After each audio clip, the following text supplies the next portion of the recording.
नमस्कार। आज एक विशेष निमित्त से आप सबके साथ एक बहुत ही सुंदर वृत्त चित्र आप सबके समक्ष प्रस्तुत हो रहा है और उसका एक हेतु भी है।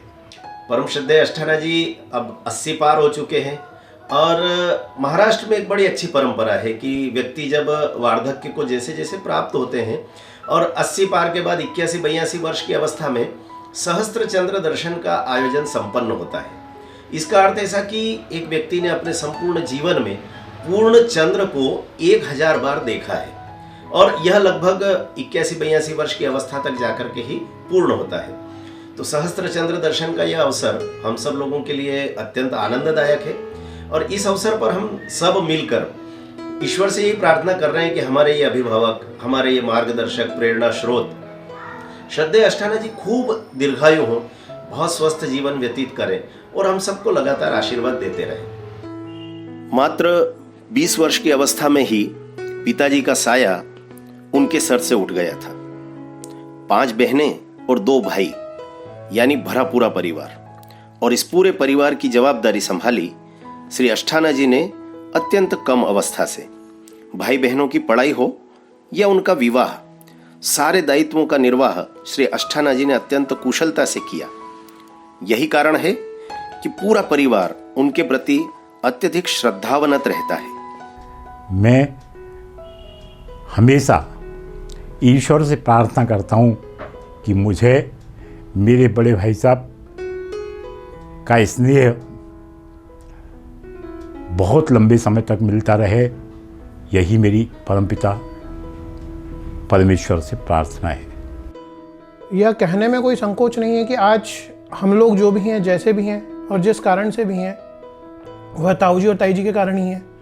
और आज इस शुभ अवसर पर वह शतायु हों, वह दीर्घायु हों, उनका मार्गदर्शन हमें मिलता रहे। इतना सम्मान ताऊ जी ने मेरे को दिया है, कभी ऐसा सोचा नहीं था कि एक बहू को बेटी की तरह रखा जाएगा। बहुत प्यार करते हैं मेरे दादू, मैं भी उनको प्यार करता, वो भी मुझे प्यार करते हैं।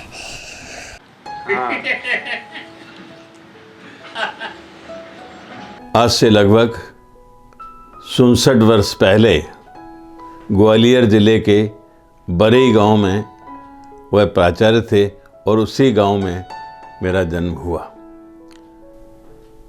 उनके सानिध्य में रहकर मैंने अपने जीवन में उनके निर्देशों में कई सुधार किए। वे एक निष्ठावान राष्ट्रीय स्वयंसेवक संघ के सदस्य होकर शिक्षा के क्षेत्र में, चिकित्सा के क्षेत्र में, राजनीति के क्षेत्र में, समाज सेवा के क्षेत्र में आपने कई प्रशंसनीय कार्य किए हैं। मैं सहस्त्र चंद्र दर्शन के इस खास आयोजन पर उनके शतायु रहने की प्रार्थना करता हूँ। सहस्त्र चंद्र दर्शन समारोह में उन्हें विशेष रूप से प्रणाम करता हूँ और सभी शुभचिंतकों को इस दिन की बहुत बहुत बधाई, बहुत बहुत शुभकामनाएं देता हूँ। ओम नमः शिवाय। 1958 में स्नातक करने के बाद उन्होंने शिक्षकीय जीवन का प्रारंभ भिंड जिले में उस अड़ोघर नाम के स्थान से किया जो उन दिनों डाकुओं से अत्यधिक पीड़ित था और जिस बात का भय था, श्री अष्टाना ने अपनी आंखों के सामने चलती कक्षा से अपने ही एक विद्यार्थी का अपहरण डाकुओं के द्वारा होते देखा। जाते जाते एक किसान की गोली मारकर उन्होंने हत्या भी की और दुर्भाग्य से बाद में जिस विद्यार्थी का उन्होंने अपहरण किया था उसकी भी हत्या की।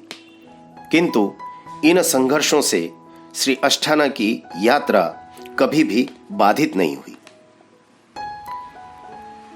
डबरा मुरैना में व्याख्याता और लगभग 12 वर्ष तक बरई ग्वालियर में प्राचार्य का दायित्व संभालते हुए शिक्षा जगत को उन्होंने एक महत्वपूर्ण अवदान दिया। 15 वर्ष के शैक्षणिक अनुभव के बाद मान्य श्री शास्त्री जी और माननीय श्री सुदर्शन जी के आदेश पर उन्होंने इंदौर आकर संभाली दैनिक स्वदेश के संपादक की कमान। और उस समय इंदौर से स्वदेश प्रारंभ हुआ था। माननीय सुदर्शन जी जो उस समय प्रांत प्रचारक थे, उनको लगा कि इनकी लेखनी में बहुत असर है और स्वदेश के लिए इस प्रकार के लेखकों की ज़रूरत थी। तो अच्छी नौकरी, उस समय स्वदेश का कोई आगे भविष्य का बारे में कहा नहीं जा सकता था, उनकी अच्छी लगी हुई नौकरी भी सुदर्शन जी के कहने के ऊपर उन्होंने वो नौकरी छोड़ दी और इंदौर में स्वदेश के अंदर कार्य किया। मुरैना में इंटर के विद्यार्थी रहते हुए सन 1955 और 56 में संघ के नियमित संपर्क में आए और 1957, 1958 और 1959 में उन्होंने राष्ट्रीय स्वयंसेवक संघ के 3 वर्ष का प्रशिक्षण प्राप्त कर लिया, जिन्हें प्रथम वर्ष, द्वितीय वर्ष और तृतीय वर्ष कहा जाता है। इन प्रशिक्षणों के बाद उन्होंने अपने जीवन का संपूर्ण समय समर्पित कर दिया अपने इस मातृ संगठन को। आज भी बातचीत में श्री अष्टाना एक ही आकांक्षा व्यक्त करते हैं, संघ के सानिध्य में ही यह पूरा जीवन बीता है। मेरी ज्योति बुझे भी तो संघ कार्य करते हुए। ईश्वर से हम प्रार्थना करते हैं कि ईश्वर उन्हें दीर्घायु प्रदान करे और वे और 1000 बरस तक संघ की सेवा भी करें और हम सबको भी आशीर्वाद दें। मेरे को बच्चे सरी का प्यार करा और मेरे को आगे मार्गदर्शन दिया कि समाज की सेवा ही सर्वोपरि होती है। समाज के जो भी काम आप कर रहे हो वो यानी ईश्वर को आप अर्पण करने के समान समझो। इंदौर आने पर 1.5 वर्ष बाद ही मीसा लगा। उस समय की तत्कालीन प्रधानमंत्री ने राष्ट्रीय स्वयंसेवक संघ की विचारधारा के हजारों कार्यकर्ताओं को देश भर में जेल में ठूंस दिया था। और आश्चर्य की बात यह कि मध्य भारत प्रांत में लगभग पूरा मीसा काल यानी 20 माह और 21 दिन अष्टाना जी जेल की सीखचों के अंदर रहे। इस कारागृह काल ने श्री अष्टाना के जीवन को परिवर्तित कर दिया। यह उनका सौभाग्य भी था कि उस समय कारागार में उनके साथ स्वयं श्रद्धेय सुदर्शन जी रहे और स्वदेश के संपादक माणिकचंद जी वाजपेयी मामा जी के साथ अपने उस कारागृह काल को हंसी हंसी यह गीत गाते हुए गुजार दिया। कितने ही विघ्न आए आपातकाल लाए, कारा की यातनाएं ले मृत्युदूत आए, पर हम अडिग रहे मां तेरी ही थी ये करुणा, सब सह लिया है जननी तेरी शक्ति के सहारे। और सचमुच भारत माता से प्राप्त वह इच्छा शक्ति बलवती हुई, विजय हुई और मीसा की समाप्ति के बाद इन सारे कार्यकर्ताओं ने बाहर आकर राष्ट्र और समाज को मार्गदर्शन दिया। इमरजेंसी में कारागार में बंद थे। मैं उस समय देखती थी, भाभी जी को मिलती थी, सब कष्ट मैंने देखे हैं, मगर अष्टाना जी ने कभी अपने मुंह से कभी किसी बात का उल्लेख नहीं किया और हमेशा हंसते हुए जो काम आया, जिस तरीके से आया, काम करते चले गए। हम जैसे कई सारे स्वयंसेवकों को गढ़ने वाले, न उन्होंने पद चाहा न प्रतिष्ठा चाही, वो हमेशा चरेवेती की भावना के साथ राष्ट्र निर्माण के काम में लगातार सतत प्रयत्नशील रहे और अपने कार्यकर्ताओं का ध्यान रखकर परिवार भाव के द्वारा उनमें अपना स्नेह और प्रेम की ज्योति जलाते रहे। तो उनकी ईमानदारी, उनका काम के प्रति समर्पण और ध्येय के प्रति निष्ठा, ये बहुत महत्वपूर्ण उनके जीवन के पहलू थे।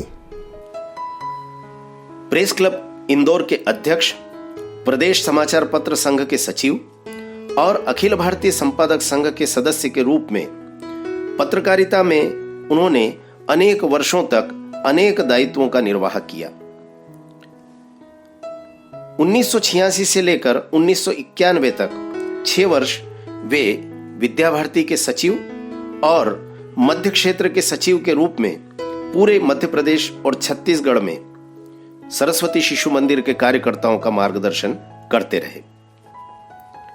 1991 में उन्हें श्रद्धेय भाऊराव देवरस ने देवपुत्र पत्रिका का काम सौंपा और तब से लेकर अब तक देवपुत्र पत्रिका और सरस्वती बाल कल्याण न्यास को उनका मार्गदर्शन प्राप्त हो रहा है। खासकर उन्होंने बच्चों के लिए, जो कि देश की नींव होते हैं, जिससे देश का निर्माण होता है, उन्होंने उन पर काम किया है और बहुत काम किया है, इसलिए वो देवपुत्र भी कहलाते हैं। देवपुत्र से जुड़ने के बाद बाल साहित्य के क्षेत्र में एक नई लहर संपूर्ण देश भर में फैलाने में वे सफल सिद्ध हुए। पहली बार श्रद्धेय कृष्णचंद्र तिवारी राष्ट्रबंधु श्री जयप्रकाश भारती जी और श्री शशि जी, जो उस समय केंद्र सरकार के प्रकाशन विभाग के प्रमुख होते थे, इन सब की उपस्थिति में श्री अष्टाना जी ने देश के प्रथम भारतीय बाल साहित्य शोध संस्थान की स्थापना का संकल्प लिया और उसे यशस्वी भी बनाया और पूरा किया। आज भारत का सबसे बड़ा बाल साहित्य का शोध केंद्र बनकर उभरा है भारतीय बाल साहित्य शोध संस्थान। आज जबकि नंदन और पराग जैसी बड़े घरानों की बड़ी पत्रिकाएं बंद हुई है, उसमें भी देवपुत्र बाल पत्रिका ने 3,71,000 प्रसार संख्या का कीर्तिमान ही नहीं छुआ, बल्कि आज भी कोरोना काल के पश्चात 1 लाख से अधिक प्रसार संख्या का कीर्तिमान स्वयं अर्जित करते हुए देवपुत्र पत्रिका इस समय देश की सर्वाधिक प्रसार संख्या वाली बाल पत्रिका बनकर स्थापित है।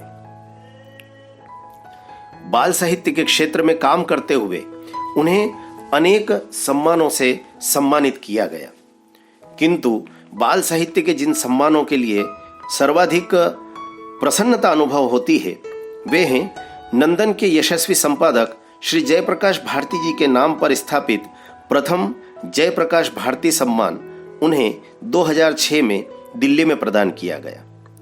इसी प्रकार बाल साहित्य के भीष्म पितामह श्री राष्ट्रबंधु जी के नाम पर स्थापित प्रथम राष्ट्रबंधु सम्मान भी आदरणीय अष्टाना जी को दिया गया। हिंदी साहित्य समिति इंदौर द्वारा भारतेंदु हरिश्चंद्र सम्मान हिंदी दिवस वर्ष 2022 में उन्हें प्रदान किया गया। परम श्रद्धेय श्री कृष्ण कुमार जी अष्टाना बाल साहित्य जगत के शीर्षस्थ विद्वानों में गिने जाते हैं। देवपुत्र पत्रिका के माध्यम से आपने एक विश्व कीर्तिमान स्थापित किया है।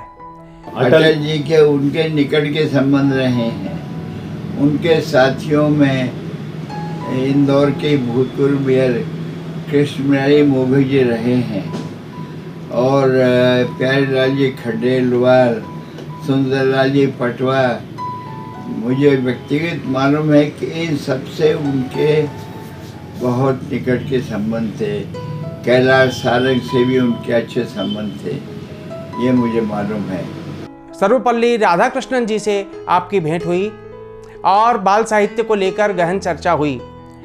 श्री नीलम संजीव रेड्डी, ज्ञानी जेल सिंह और एपीजे अब्दुल कलाम साहब से भी आपकी बाल साहित्य को लेकर बातचीत हुई और उनसे प्रत्यक्ष भेंट हुई। प्रतिभा सिंह जी पाटिल जब राष्ट्रपति थी उस समय भी आपकी एक सौजन्य भेंट उनके साथ में हुई है। प्रधानमंत्री के रूप में और मोरारजी भाई देसाई से श्री अष्टाना जी ने भेंट की, चंद्रशेखर जी से भेंट की, अटल बिहारी वाजपेयी जी से तो समविचारी व्यक्तित्व के नाते बहुत गहन चर्चा होती रही है। राष्ट्र के यशस्वी प्रधानमंत्री श्री नरेंद्र मोदी जी के साथ भी आपकी कुछ कार्यक्रमों में प्रत्यक्ष भेंट होती रही है और वे जब भी मिले उन्होंने बाल साहित्य के बारे में चर्चा की है। इसी प्रकार उप प्रधानमंत्री के रूप में लाल कृष्ण जी आडवाणी का भी सानिध्य माननीय अष्टाना जी को प्राप्त हुआ है। भगवत दयाल जी शर्मा, भाई महावीर जी, विष्णुकांत जी शास्त्री जो उत्तर प्रदेश के राज्यपाल रहे और BS कोकजे जो के हिमाचल के राज्यपाल रहे और प्रोफेसर कप्तान सिंह जी हरियाणा के राज्यपाल रहे, साथ ही गोवा की राज्यपाल श्रीमती मृदुला सिन्हा जी से भी अष्टाना जी की निकट भेंट वार्ताएँ होती रही है। देवपुत्र यह अष्टाना जी का प्राण है और देवपुत्र के प्राण अष्टाना जी हैं। इस प्रकार अष्टाना जी देश के लिए एक विभूति हैं। बाल साहित्य जगत में चिर स्मरणीय उनका योगदान रहने वाला है। अष्टाना जी को मिले अन्य सम्मानों में प्रांत संघ चालक श्री बद्रीलाल जी दवे की स्मृति में प्रेरक जीवन सम्मान, इंदौर प्रेस क्लब द्वारा श्री इंगले जी की स्मृति में प्रेरक जीवन सम्मान, श्री तिवारी स्मृति सम्मान और प्रेस क्लब के ही प्रेरक जीवन सम्मान, देवी श्री अहिल्योत्सव समिति द्वारा नगर गौरव सम्मान, ऐसे अनेक सम्मान श्री अष्टाना जी को प्रदान किए। भारतीय बाल साहित्य शोध संस्थान इस समय भारत का सबसे बड़ा शोध केंद्र बनकर उभरा है। इस केंद्र के पुस्तकालय में देश भर का बाल साहित्य तो एकत्र है ही, यहीं पर बाल फिल्मों का एक बड़ा संग्रहालय भी तैयार किया गया है, जिसमें लगभग 400 से अधिक बाल फिल्में भी संग्रहित हैं। एक बहुत सुंदर सभागृह की व्यवस्था की गई है, जहां बच्चों को निःशुल्क ये फिल्में दिखाई जाती है। देश भर के बाल साहित्य जगत के अनेक सम्मानों के निर्णायक मंडल में भी श्री अष्टाना जी को सम्मान के साथ रखा जाता है। वर्ष 2018 के विश्व हिंदी सम्मेलन मॉरिशस में उन्होंने भारत के बाल साहित्यकारों के प्रतिनिधि के रूप में सहभागिता की और वहां संपन्न हुए बाल साहित्य के सत्र की अध्यक्षता भी की। समाज में चलने वाली प्रत्येक सामाजिक गतिविधि से जुड़ने में श्री अष्टाना कभी संकोच नहीं करते। रोटरी क्लब सेंट्रल इंदौर के वे मानद सदस्य रहे। रोटरी क्लब अपटाउन इंदौर के भी वे मानद सदस्य रहे। प्रेस क्लब इंदौर और मध्य प्रदेश प्रेस क्लब के भी वे मानद सदस्य हैं। नगरपालिक निगम इंदौर द्वारा महानगर के वरिष्ठ विचारकों का एक समूह निर्मित किया गया है, जिनसे समय समय पर वे मार्गदर्शन प्राप्त करते हैं। उस समूह में भी श्री अष्टाना जी का विशिष्ट स्थान है। राष्ट्रीय स्वयंसेवक संघ के स्वयंसेवक के नाते वे प्रांत संघ चालक तो रहे ही, इस मध्य वे अनेक अनुषांगिक संगठनों के मार्गदर्शक भी रहे। स्वदेशी जागरण मंच, अखिल भारतीय विद्यार्थी परिषद, विश्व हिंदू परिषद, भारतीय मजदूर संघ, विद्या भारती, सर्वपंथ समादर मंच, प्रबुद्ध भारती, अंतर्राष्ट्रीय सहयोग परिषद सहित अनेक अनुषांगिक संगठनों के कार्यकर्ता उन्हें अपना अभिभावक और मार्गदर्शक मानते हैं। श्री अष्टाना जी का लेखन बड़ा यशस्वी रहा। उनके पेने संपादकीय के माध्यम से उनकी लेखनी से पाठक वर्ग स्वदेश के माध्यम से परिचित होता रहा। इस धारदार लेखनी को हम सब ने अनेक समाचार पत्र पत्रिकाओं में, स्मारिकाओं में आलेख के रूप में भी पढ़ा है। उनके द्वारा लिखी और संपादित पुस्तकों में स्वामी अमृतानंद जी के जीवन पर प्रकाशित पुस्तक एक और नंदादीप, स्वर्गीय भाऊ साहब भुस्कुटे के जीवन पर आधारित स्मृति, स्वर्गीय शरद जी मेहरोत्रा के जीवन पर आधारित समिधा जैसी पुस्तकों का लेखन और संपादन अविस्मरणीय माना जाता है। नवदधिचित गुरु तेग बहादुर पुस्तक तो आज भी संदर्भ ग्रंथ के रूप में वर्षों तक सहेजने योग्य पुस्तक बन पड़ी है। यही कारण है कि उन्हें उत्तर प्रदेश हिंदी संस्थान के बाल साहित्य पर दिए जाने वाली पुरस्कार चयन समिति में भी रखा जाता है और साथ ही आकाशवाणी जैसे माध्यमों पर भी उनकी वार्ताओं और आलेखों का प्रसारण सतत होता रहता है। प्रसिद्धि परांगमुख व्यक्तित्व के श्री अष्टाना स्वयं अपने आप को केवल कार्यकर्ता मानते हैं, लेकिन इन कामों के बदले समाज यदि उन्हें कुछ देता है तो वे पूरी विनम्रता से इसे अपने मूल संगठन के वैचारिक अधिष्ठान को समर्पित कर देते हैं।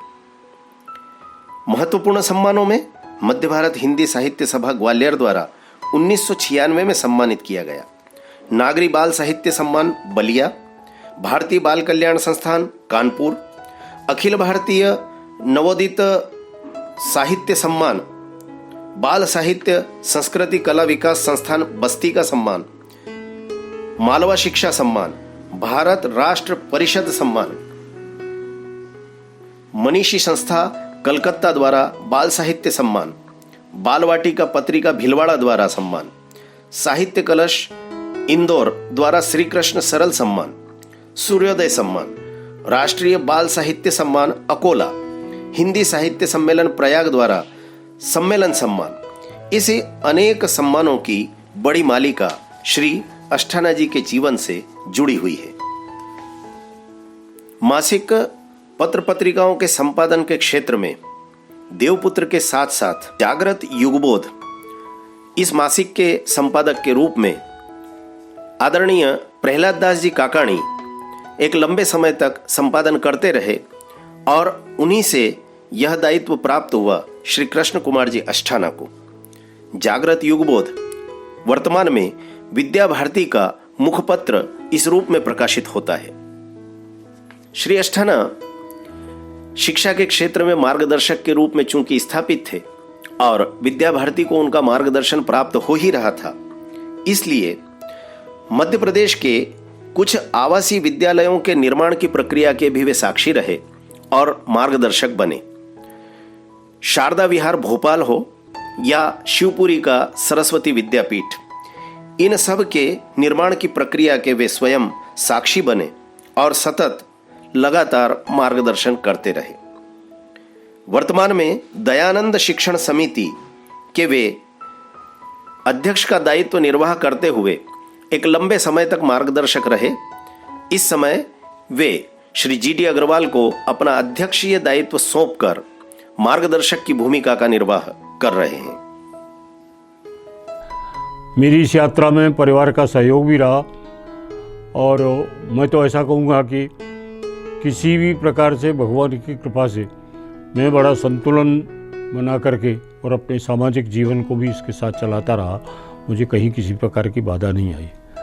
मैंने ये भी देखा कि शुभ संकल्प के साथ जब जीवन में आगे बढ़ते हैं तो परिस्थितियाँ भी कुल मिला करके सहायक बनती चली जाती हैं। मैं तो अपने संबंध में तो निश्चित रूप से ये कह सकता हूँ कि इन परिस्थितियों का ही परिणाम था कि मैं भिन्न भिन्न स्थानों पर अपने संघ की योजना के अनुसार जिस जिस दायित्व को संभालता रहा, वहाँ परिस्थितियाँ किसी भी प्रकार से मेरे अनुकूल ही बनती चली गई और मेरे संकल्पों को पूरा करने में सहायक बनी। और परिणाम ये हुआ कि भारत माता की सेवा करने का जो व्रत था वो भगवान ने बहुत आनंद के साथ पूरा किया।